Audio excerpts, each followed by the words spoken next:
इस वीडियो में आज हम बात करेंगे प्रश्नावली 6.3 की और 6.3 प्रश्नावली के question number 2, question number 3, question number 4 और क्वेश्चन नंबर 5। मतलब इस क्लास में आज आप टोटल 4 क्वेश्चंस को पढ़ेंगे।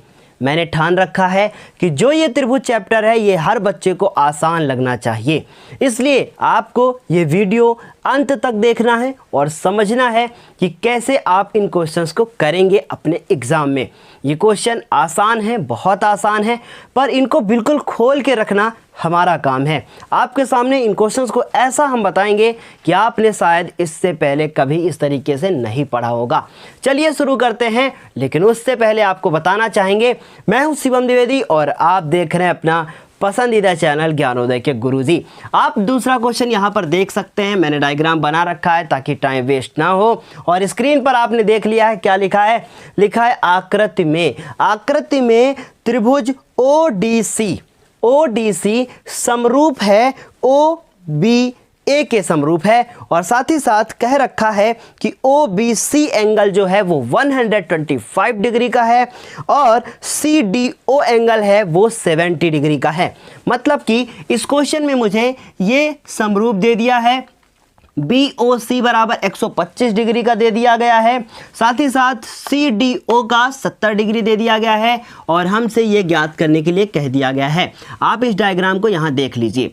अब बच्चा इस क्वेश्चन को जब 9th क्लास में वो था तो इसने भी ये क्वेश्चन किया था, पर वहाँ पे समरूप त्रिभुज का कोई भी कॉन्सेप्ट नहीं था। अभी ध्यान दीजिएगा, हमसे ये बिल्कुल भी नहीं बोला गया है कि ये वाली लाइन इस वाली लाइन के समांतर है। तो अगर आपके दिमाग में ये चल रहा है कि ये लाइन समांतर है, ये कोण इसके बराबर है, तो आप गलत सोच रहे हो। अगर ऐसा करके आओगे एग्जामिनर वहीं पे तुरंत आपकी इस क्वेश्चन को काट देगा। इसलिए पहली गलती ये होगी आपसे कि आप इसको समझेंगे कि ये कोण इसके बराबर होगा, ये 70 है तो ये 70 होगा। अगर आप ये रीज़न लिखते हैं तो गलत हो जाएगा। इसलिए अभी हमको देखना है कि कैसे कैसे इस क्वेश्चन को हम ख़त्म करेंगे।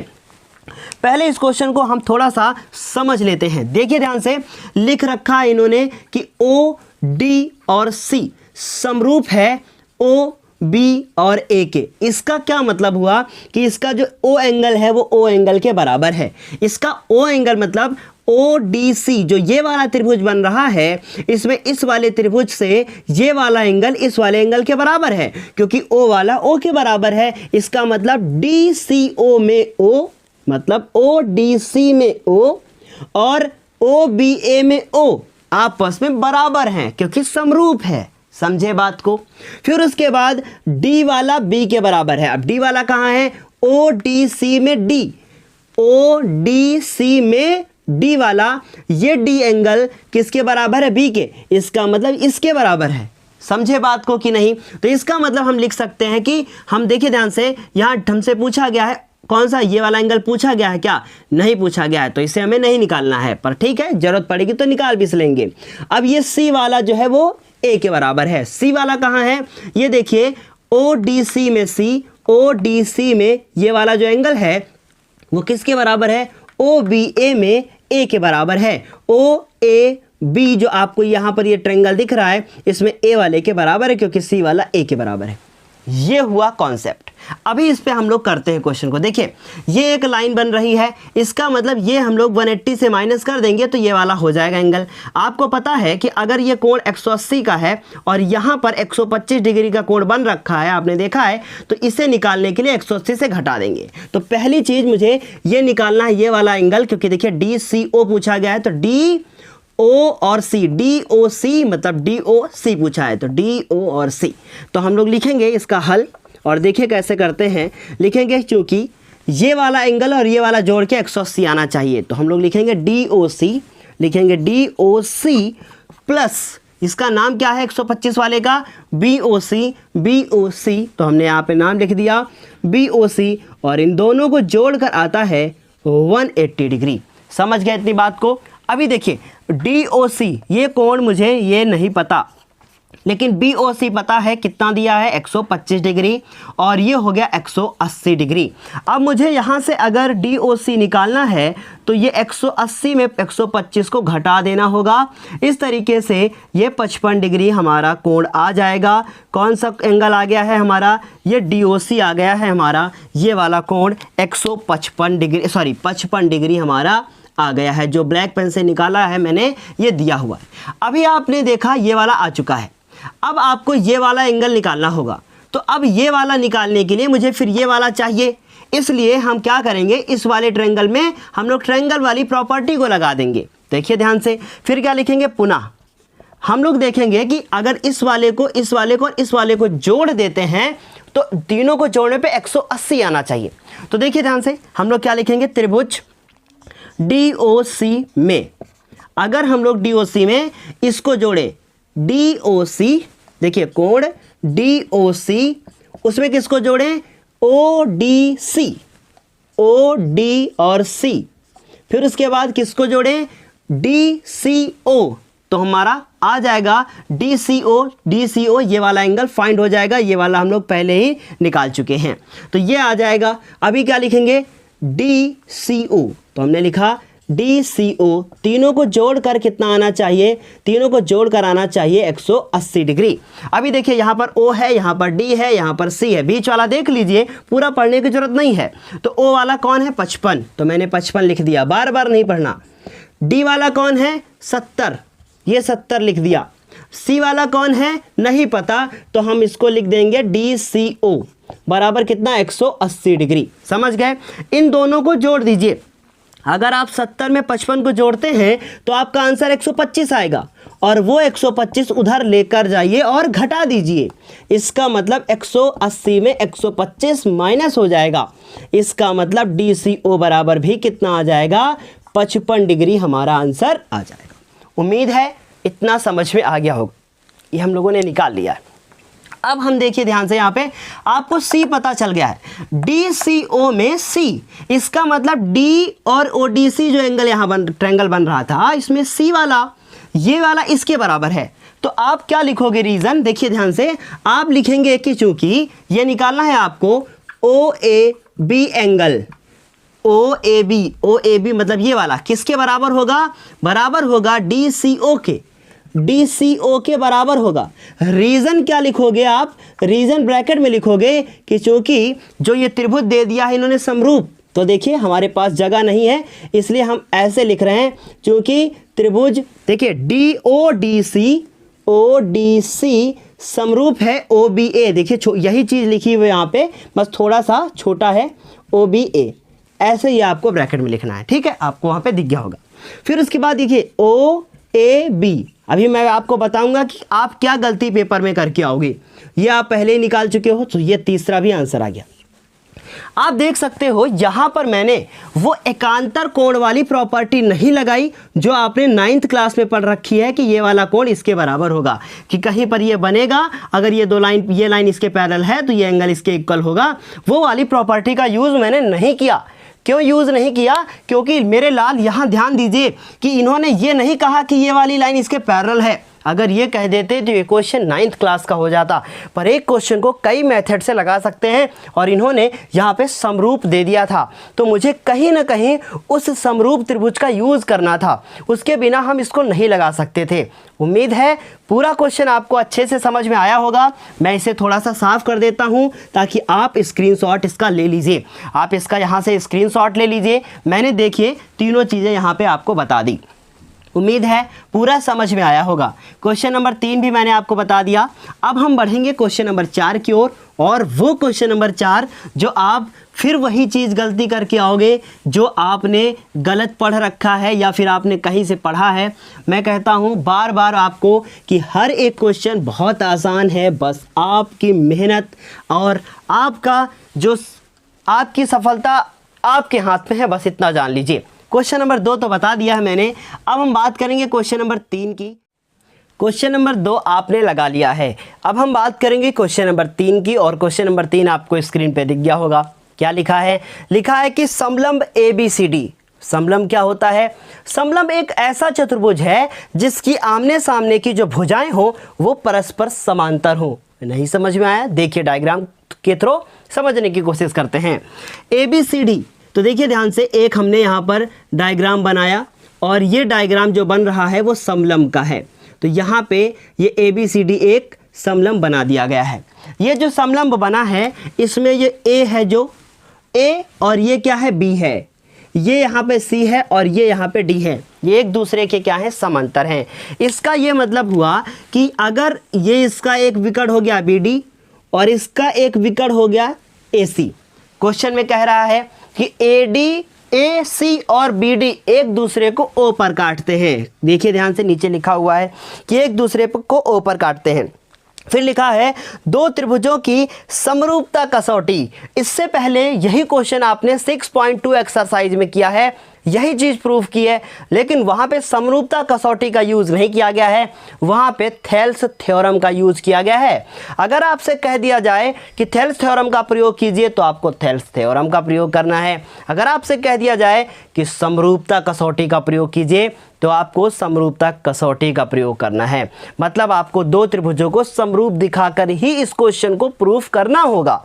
समझ में आई बात? अब इस क्वेश्चन में इन्होंने कहा था कि जो AB है वो समांतर है किसके? CD के, तो वो मैंने लिख दिया। ज्ञात क्या करना है? ज्ञात करना है OA अपॉन OC और OB upon OD। OB upon OD ये है क्या? OA ये है, OC ये है, OB ये है और OD ये है। इससे पहले क्या आपने ट्रायंगल इस तरीके से पढ़ा है? कमेंट करके एक बार बताइएगा ध्यान से। अभी देखिए ये सारे के सारे ये सारे विकर्ण के पार्ट ही हैं। ये एक लाइन, दूसरी, फिर तीसरी, फिर चौथी। इसका मतलब कहीं ना कहीं एक ये त्रिभुज बन रहा है जिसमें दोनों लाइन आ रही हैं, एक ये त्रिभुज बन रहा है जिसमें ये दोनों लाइन आ रही हैं। पर ये त्रिभुज और ये त्रिभुज भी तो बन रहे हैं, इनमें भी तो दोनों लाइन आ रही हैं। लेकिन क्या इन दोनों त्रिभुजों को आप समरूप दिखाने में के लायक हैं? नहीं, क्योंकि आपको कुछ नियम ही नहीं पता होगा कि इसको कैसे समरूप दिखाया जाए। आई बात समझ में? इसको आप समरूप दिखा सकते हैं। कैसे आप समरूप दिखा सकते हैं? चलिए देखिए ध्यान से, हम लिखते हैं हल और फिर समझते हैं। देखिए त्रिभुज OAB हो गया, अभी मैं इसको तोड़ तोड़ के बताऊंगा, और त्रिभुज ODC हो गया, ODC हो गया, दो त्रिभुज हो गए। मुझे मिनिमम हम लोगों को करना क्या होगा? कम से कम दो कोणों को ढूंढना होगा जो आपस में क्या हो? बराबर हो। अब इसे कैसे समझेंगे? देखिए ये वाली जो भुजा है ब्लू कलर की और जो ये वाली है, ये एक दूसरे के दोनों क्या है? समांतर। तो एक दूसरे के ये दोनों क्या है? समांतर। इसका मतलब यहाँ पर A है और यहाँ पर B है, यहाँ पर C है और यहाँ पर D है। अगर मैं इसको ऐसे ज्वाइन कर दूं तो इसका ये मतलब हुआ कि इसका जो ये वाला कोण है वो इस वाले कोण के बराबर है। अब रही बात कि क्यों बराबर है, ये इसलिए बराबर है क्योंकि 9th क्लास में आपने पढ़ रखा है कि ये वाला और ये वाला एकांतर अंतःकोण होता है, इसलिए ये कोण और ये कोण आपस में बराबर होगा कि नहीं? तो हम लोग लिख सकते हैं कि जो ये वाला एंगल बनेगा कौन सा? देखिए ये वाला और ये वाला आपस में क्या होंगे? बराबर होंगे। तो ABO एंगल जो होगा, ABO जो एंगल होगा वो बराबर होगा CDO के। तो हमने यहाँ पर लिख दिया CD और O के। देखिए बराबर हो गया कि नहीं? एक एंगल अगर और ढूंढ लें तो ये हमारे दोनों के दोनों त्रिभुज क्या हो जाएंगे? समरूप। तीन ढूंढने की जरूरत नहीं है क्योंकि हम आपको बता चुके हैं मिनिमम दो चीजें चाहिए किसी को समरूप सिद्ध करने के लिए, लेकिन वो दोनों के दोनों कोण होने चाहिए, भुजा नहीं। अगर आप भुजा करते हैं तो फिर तीनों चीजें होनी चाहिए, क्योंकि अभी पिछले वीडियो में आपने पढ़ रखा है कि किसी भी दो त्रिभुजों को समरूप दिखाना है तो कम से कम केवल दो कोण आपको पता होने चाहिए, तीसरा तो ऑलरेडी इक्वल होगा ही। सब पिछले वीडियो में बताया है। इसलिए अगर आप मुझसे ट्रायंगल पढ़ रहे हैं तो आपसे ये निवेदन है कि पिछले वीडियोस को देखते हुए आइए तो आपको ज़्यादा बेहतर समझ में आएगा। ठीक है, अभी देखिए ध्यान से। अब अगर हम लोग कहें कि ये वाली भुजा इसके समांतर है और इसको हम ऐसे ज्वाइन कर दें तो ये वाला कोण भी इसके क्या होगा? इक्वल होगा। इसलिए इसका नाम क्या होगा? देखिए ध्यान से, इसका नाम क्या होगा? देखते हैं नाम लिखकर। इसका नाम होगा BA और O। तो हमने यहाँ पे देखिए ABO इसका नाम लिखा था, फिर इसके बाद CDO लिखा था। अब हम लोग लिखेंगे इसका नाम, इस वाले का, तो BAO, कोण BAO जो होगा, अभी रीज़न लिख देंगे बगल में, BAO होगा वो किसके बराबर होगा, कोण BAO किसके इक्वल होगा, देखिए इसके इक्वल होगा DCO के इक्वल होगा, DCO के इक्वल होगा। क्यों इक्वल होगा, हम लोग रीजन लिख देंगे। हम लोग क्या रीजन लिखेंगे, लिखेंगे एकांतर अंतःकोण, एकांतर अंतःकोण। लेकिन अब आपको हम बताना चाहेंगे एक बात और, अगर आप तीनों कोण ढूंढना चाहते हैं तो ये वाला भी इसके इक्वल होगा, क्योंकि अगर दो रेखाएं एक दूसरे को काट के जाएं तो ये वाला कोण इसके इक्वल होगा, बिकॉज ऑफ ये शीर्षाभिमुख है, वर्टिकली अपोजिट एंगल है, मतलब एक दूसरे को काट के जा रहे हैं तो शीर्षाभिमुख कोण है। ठीक है, इस तरीके से इसको भी प्रूव कर सकते हैं, बट कोई जरूरत नहीं है, दो चीजें हो चुकी हैं। ठीक, हम लोग लिख सकते हैं अतः। अब यहां पर समस्या हो गई, समस्या ये हो गई कि अगर आप लिख दोगे कि त्रिभुज OAB समरूप है, किसके समरूप है ये आपको नहीं पता, यही तो जरूरी है, वरना ये रेशियो आप नहीं ला पाओगे, डायरेक्ट नहीं बता सकते हो आप, क्योंकि आप मुझसे पढ़ रहे हो। अभी देखिए हम लोग इसको समझने की कोशिश करते हैं। ये हो गया ऐसे एक त्रिभुज, और ये नीचे वाला त्रिभुज, यहाँ O है, यहाँ पर O है, यहाँ पर A है, यहाँ पर B है, यहाँ पर C है और यहाँ पर D है। ये वाला जो एंगल है आपका, कौन सा वाला, ये वाला, मतलब ये वाला जो एंगल है वो इसके बराबर है, और जो ये वाला एंगल है वो इसके बराबर है। समझे बात को, तो चलिए इसमें ना समझे, इसी में समझ लेते हैं। ये वाला इसके बराबर है, इसका मतलब A वाला जो है, और देखिए ध्यान से, और O वाला तो O के बराबर है, इसलिए शुरुआत कहाँ से होगी, O से ही होगी, क्योंकि O वाला O के बराबर है। A वाला जो है वो किसके बराबर है, वो C के बराबर है, तो हमने यहाँ पर C लिखा। आई बात समझ में। फिर उसके बाद देखिए B वाला किसके बराबर है, B वाला D के बराबर है, इसलिए OCD लिखोगे। अगर आप यहाँ पे ODC लिख देते हो तो गलत हो जाएगा मेरे लाल, गलत हो जाएगा। ठीक, अब देखिए ध्यान से, ये बातें आपको कोई नहीं बताता, और मैं बता रहा हूँ कि मैं एग्ज़ाम कई बार दे चुका हूँ, शिक्षक भर्ती परीक्षा एक बार अभी तक मैं CTET का दे चुका हूँ, UP टेट का दे चुका हूँ। ये क्वेश्चंस हर ईयर पूछे जाते हैं, वह परीक्षा बहुत बड़ी परीक्षा होती है, लोग 25 से 30 लाख लोग एग्ज़ाम एक साथ देते हैं, और ऐसे क्वेश्चन छोटे छोटे आते हैं। अब आप सोच लीजिए कि ये सब कॉन्सेप्ट जिसका क्लियर नहीं होगा वो गलत ही करके आएगा। समझे बात को। सो ये हुआ, इस तरीके से आप प्रूव कर सकते हो, लेकिन ये तो अभी नहीं हुआ ना। अब देखो ध्यान से, मेरी बात ध्यान सुनना, ये एक के सामने है सो मैंने इसमें एक लाइन खींची, ये दो के सामने है तो इसमें मैंने दो लाइन खींची, ये एक के सामने है तो एक लाइन खींची, और दो के सामने है तो मैंने दो लाइन खींची। ठीक, ये अपने समझने के लिए। इसका मतलब ये है कि इस त्रिभुज में, ध्यान से सुनिएगा, ये जो हमारी OA है, OA कहाँ है, ये देखिए OA है, इसका मतलब OA होगा, तो हम लोग लिखेंगे कि OA। अब बताइए आप, OA किसके संगत होगी, OC के संगत होगी, तो OA के नीचे आपने क्या लिखोगे, OC ही लिखोगे। अब डायरेक्ट टीचर बता देता है आपको कि लिख दो भैया वही जो है ना। फिर OB क्यों होगा, क्योंकि देखिए ये OB कहाँ हुई, ये एक नंबर की लाइन OB है तो उसमें OB है। ठीक, और इसमें दो एक नंबर की लाइन कौन है, OD है। पहले अगर उसके लिखोगे तो सारे उसके लिखिएगा, इसके लिखोगे तो इसके लिखिएगा। मतलब कहने का ये है कि अगर आपने OA को ऊपर लिखा है उस वाले ट्रायंगल में, तो आप लिखोगे, जब इस वाली लाइन को यूज कर रहे होगे तो OB ही ऊपर लिखोगे, ऐसा नहीं कि OD नीचे और ये सब पलट दो ऐसे। ठीक है, समझे बात को, क्लियर है इतनी बात। इस तरीके से हमें फिलहाल इसकी ज़रूरत नहीं पड़ी, और आप देख सकते हो कैसे ये क्वेश्चन मैंने चुटकी में बता दिया, इतने में ये क्वेश्चन समाप्त हो गया। उम्मीद है 2 नंबर क्वेश्चन भी आपको समझ में आ गया होगा। अब हम लोग बढ़ते हैं क्वेश्चन नंबर 3 की ओर, और जो कि काफ़ी अच्छा क्वेश्चन है। कहीं भी डाउट रह जाए तो आप मुझे कमेंट करके बता सकते हो। मेरा काम है आपको अच्छे से अच्छे वीडियोज़ को देना, और ये वीडियोज़ जो आपको, ये ट्रायंगल का चैप्टर है, बहुत सारे लोगों को प्रॉब्लम थी इस चैप्टर में, इसलिए मैंने सोचा था कि जब भी पढ़ाएंगे अच्छे से पढ़ाएंगे, इसलिए वीडियो को अंत तक देख कर जाइएगा, और ताकि मुझे भी अच्छा लगे कि हाँ कुछ मेहनत हम कर रहे हैं, तो कुछ मेहनत आप भी कर रहे हो, आप देख रहे हो। कमेंट करके अगर आप बताओगे कि आपको अच्छा लग रहा है तो मुझे भी थोड़ा सा अच्छा लगेगा, और वीडियो को लाइक कर दीजिएगा। जो डिसलाइक करके जाते हैं उससे हमें कोई फ़र्क नहीं पड़ता, पर अगर आप लाइक करके जा रहे हो और आप मुझे बता रहे हो, और जो लोग डिसलाइक करके जा रहे हो, मैंने फिर कहा ना, उनकी आत्मा को शांति दे भगवान, क्योंकि न जाने कौन सी कमी रह जाती है मुझमें कि ये क्वेश्चन आपको समझ में नहीं आते और गलती आपकी होती है और दोस्त मुझ पे निकाल के जाते हैं कि हाँ देखिए आपका वीडियो मुझे पसंद नहीं आया सो मैं डिसलाइक करता हूँ। ऐसा लग रहा है कि मैंने उनको गाली दे दी हो। ऐसा कुछ करते हैं क्या? ऐसा तो कुछ नहीं किया है। मैं तो मेरे लाल मेरे बच्चे प्यार से पढ़ाते रहते हैं, सब कुछ समझ में आता है। चलो आगे देखते हैं क्वेश्चन। चौथा क्वेश्चन देखिए, स्क्रीन पर दिख गया होगा। लिखा है आकृति 6.36 में क्या लिखा है? क्यू। अब देखिए ये क्वेश्चन आप उठा के देख लो, पिछले ईयर का पेपर 2020 का 3 बार आया है। अभी क्वेश्चन देखो, QR QS दिया हुआ, रेशियो दिया हुआ कुछ, तो जो भी दिया हुआ लिख लेते हैं। देख क्या दे रखा है? QR अपॉन में QS। बहुत आसान क्वेश्चन है, हद से ज़्यादा, पर थोड़ा सा इसमें समझना है।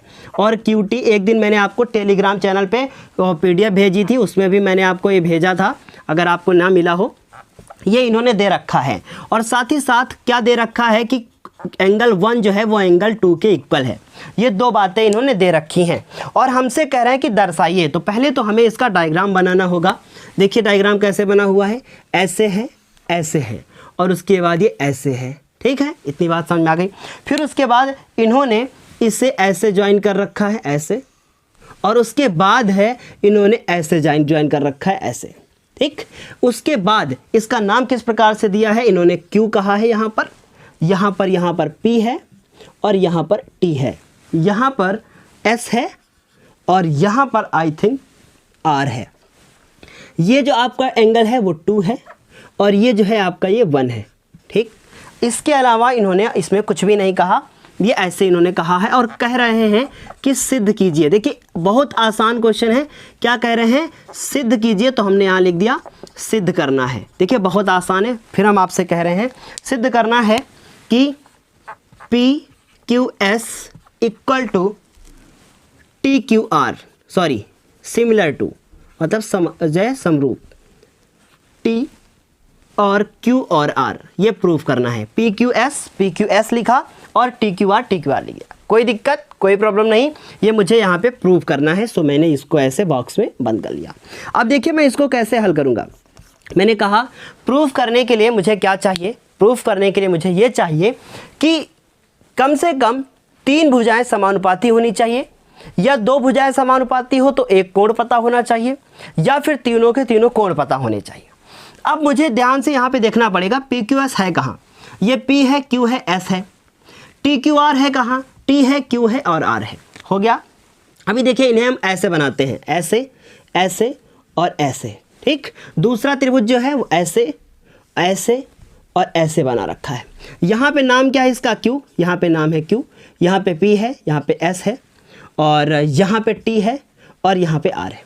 अगर हम ये प्रूफ कर ले जाएं, बहुत ध्यान से सुनिएगा, अगर ये प्रूफ कर ले जाएं कि ये वाला एंगल इसके इक्वल है, तो हमें प्रूफ करने की ज़रूरत नहीं है, दिया ही है, इक्वल ही होगा क्योंकि नाम ही एक है। और या तो अब इतना प्रूफ हो गया, उसके बाद हम ये प्रूफ कर ले जाएं कि यहाँ पर PQ है, PQ अपॉन TQ। सो देखिए यहाँ पे कुछ लिखा है QR और QS, देखिए दिया हुआ है। QR कहाँ पे? देखिए Q है और R है, ये देखिए QR और QS, मतलब ये वाला इसके रेशियो, मतलब सेम रेशियो में दे रखा है, पहले से ही दे रखा है। फिर क्या है? QT। अब QT कहाँ है? देखिए ये QT हो गया।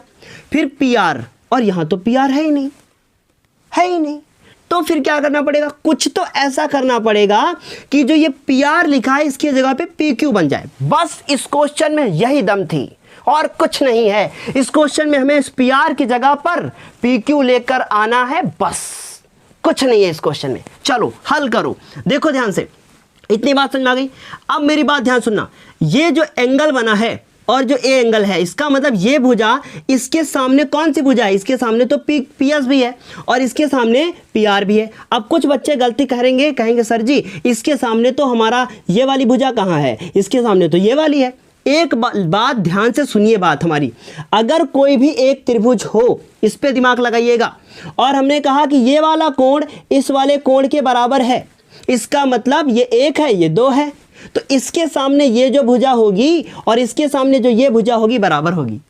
इसलिए इस वाले त्रिभुज को देखिए ध्यान से, इस वाले को PQ और आर को, इस लाइन को मैं हटा देता हूं आपके जानने के लिए। इसका मतलब ये वाला इसके बराबर होगा। क्यों? क्योंकि इस वाले त्रिभुज में कोण 1 कोण 2 के बराबर है। समझे? तो हम लोग लिखेंगे त्रिभुज PQR में क्या लिखेंगे? कोण 1 जो है वो कोण 2 के बराबर है, इसलिए कोण 1 के सामने PR आएगा, ना कि PS आएगा। समझे बात को? एक त्रिभुज में दो भुजाएं बराबर हों तो उनके सामने के कोण बराबर होते हैं, और अगर एक त्रिभुज में दो कोण बराबर हों तो उनके सामने की भुजाएं बराबर होती हैं। इसका मतलब ये कोण बराबर है तो इसके सामने की भुजाएं बराबर होंगी, इसलिए PS का नाम व निशान नहीं होगा उसमें। क्यों? क्योंकि उस त्रिभुज में तो है ही नहीं। अगर हम ये कहते कि यहां पर दो बना देते तो फिर ये भुजा इसके बराबर होती। समझने की कोशिश कीजिए, बहुत तेज पसीना निकल रहा है, ठीक है? समझ में आई इतनी बात? चलो अच्छा, अभी करते हैं इस क्वेश्चन को। यहां पर कोण 1 हो गया, कोण 1 के सामने कौन सी भुजा है? PR, और 2 के सामने कौन है? PQ। हो गया? लो, यही तो करना था ना, PR की जगह पे PQ लाना था। हो गया, ठीक है? परंतु ये हमको दिया है QR upon QS equal to QT upon PR, ये दे रखा है, और PR की जगह पर हम लोग पुट कर देंगे PQ। तो इसका मतलब QR अपॉन QS और QT अपॉन PQ। ये देखिए ध्यान से, दो भुजाओं का रेशियो मिल गया। QR ये हो गया QR, कहाँ से कहाँ तक? ये रहा QR, ठीक? ये QR जो अभी बनाया था डायग्राम, QR, ये पूरी QR हो गया, उससे छोटी भुजा QS हो गई, 2 हो गया। QT, ये QT हो गया, ये PQ, ये PQ हो गया। मतलब बड़ी फिर छोटी, बड़ी फिर छोटी। ये तो थेल्स थ्योरम से रिलेटेड है, लेकिन एक कोण भी तो चाहिए, तथा एक कोण भी, है ना? तो लिखेंगे तथा कोण, इसका नाम क्या? Q, PQS, और इसका PQS फिर TQR बराबर है। इसलिए त्रिभुज जो ये हैं वो क्या होंगे? समरूप। PQS समरूप होगा TQR के। बताइए, था इस क्वेश्चन में कुछ दम? कुछ भी तो दम नहीं था, बस यही तो प्रूफ करना था, ठीक? अब आप सोच रहे होंगे सर जी इसमें दिमाग लगाया नहीं आपने। जब भैया ये दे रखे हैं तो हम क्या करेंगे दिमाग लगा के? कुछ सही तो दिया होगा, कुछ तो समय बचाओगे कि हर बार यही समझोगे? समझ में आई बात? और वैसे भी खुद ही देख लो, P वाला किसके बराबर होगा? P के। इसका मतलब ये P जो है वो T के बराबर होगा, P वाला इसके, T वाला इसके बराबर हो जाएगा। ये जो Q है वो Q के बराबर होगा, लो Q तो Q के बराबर होगा ही, और S वाला जो है वो ये S वाला इस R के बराबर होगा, लो ये वाला इसी के बराबर, ये वाला इसके, और ये वाला इसके बराबर। यही तो कहती है थेल्स थ्योरम कि सभी क्या होंगे? इक्वल होंगे एंगल। समझ में आई बात? इस तरीके से आप इसका स्क्रीनशॉट ले लीजिए। कुछ था इस क्वेश्चन को देखते ही क्या करोगे? इस PR की जगह पे क्या रखना है? PQ रखना है और क्वेश्चन खत्म। सब कुछ तो दे रखा है, घुमा फिरा के वही लिख देना है, ठीक है? समझ गए बात को? सो अभी हम लोग इसको पूरा साफ कर देंगे। अभी अगले क्वेश्चन पे दिमाग लगाएंगे। 4 नंबर क्वेश्चन हो गया, एक क्वेश्चन और बचता है अभी, और उसके बाद फिर हम लोग इस वीडियो को समाप्त करेंगे। अगर आप आगे ऐसे ही रिस्पांस देते रहोगे तो वीडियो मिलते रहेंगे। अगला क्वेश्चन देखिए, कह रहा है कि PQR की भुजाओं, एक त्रिभुज है, डायग्राम नहीं बना है किताब में, हम लोग बनाएंगे। एक त्रिभुज है और उस त्रिभुज का नाम क्या है? PQR। सो हम नाम लिख लेंगे PQR, एक त्रिभुज बना लेंगे। देखिए ध्यान से, ये हमने एक PQR त्रिभुज बनाया। यहाँ पे हो गया हमारा P, यहाँ पे Q और यहाँ पे R। अब कुछ बच्चे सोच रहे होंगे सर जी ऊपर P नहीं रखे आप। अरे हमें चालाक, अभी देखना कैसे। PQR हो गया, कह रहा है PQR की भुजाओं PR और QR। अब ये रही PR और ये रही QR, इसीलिए मैंने ऐसा किया कि जब ये PR QR होंगे तो ऐसे हो जाए, वरना ऐसे हो जाती। कोई बात नहीं, आप ऐसे ना करो, वैसे कर लो, कोई फ़र्क नहीं पड़ता, तब भी हो जाएगा। फिर देखो क्या कह रहे हैं कि भुजाओं पर दो बिंदु हैं, PR पर स्थित है S, क्योंकि क्रमशः लगा है तो ये PR है, इस पे स्थित है कहीं पर S। फिर कह रहे हैं QR है, उस पे कहीं है T, ये T हो गया। कह रहे हैं कि ये जो इस प्रकार से स्थित हैं कि जो ये वाला कोण है, ये वाला, इसका नाम क्या दे रखा है? P। कोण जो P है वो RTS के बराबर है। RTS मतलब इसके क्या है, बराबर है। फिर हमसे क्या कह रहे हैं, सिद्ध कीजिए त्रिभुज RPQ समरूप है RT और S। ये हमसे प्रूफ करने के लिए बोला है। आई बात समझ में? क्या क्या दे रखा है लिख देते हैं।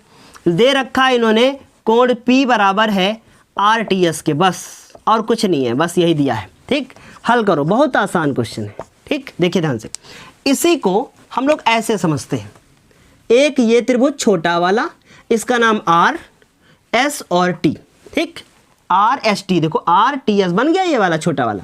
फिर उसके बाद एक बड़ा वाला, इसका नाम क्या है, RPQ। तो R, P और Q, तो यहाँ पे R हो गया, यहाँ पे P हो गया और यहाँ पे Q हो गया। ठीक मेरे लाल, इसमें ये वाला एंगल इसके बराबर है। ठीक, ये वाला एंगल, ए वाला एंगल कॉमन है।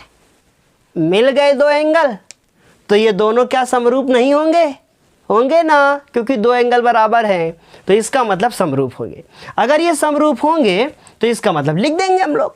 अभी देखो कैसे लिखते हैं। देखो छोटा सा क्वेश्चन, क्या लिखेंगे, त्रिभुज RST, RS और T हुआ त्रिभुज, इसका नाम क्या होगा, RPQ, RP और Q। समझ गए? इतनी बात क्लियर, समझ में आ रही इतनी चीज। अब उसके बाद RST को देखो, RS और T, इसमें जो एंगल R बना है और जो इसमें एंगल R बना है वो दोनों आपस में बराबर है। रीजन क्या लिखोगे, उभयनिष्ठ।